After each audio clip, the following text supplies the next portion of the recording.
Денеска на меѓународниот аеродром Скопје е регистриран 3 милионитиот патник на Скопскиот аеродром, каде до крајот на годинава очекуваат бројот на патници да биде 3,2 милиони, што е 5-кратно зголемување во споредба со лани.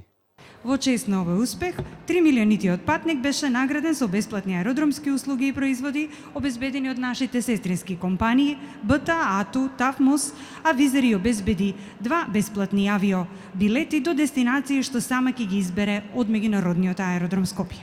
Министерот за транспорт Александар Николовски кажа дека 3 милиони патници на Скопскиот аеродром е нешто што првпат се случувало во историјата на Македонија. 3 милиони патници на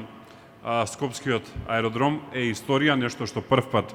се случува во историјата на Македонија, нешто што го имаме првпат и ми е драго што ова прекрасно семејство кое што денес патува до Барија имаше таа среќа да биде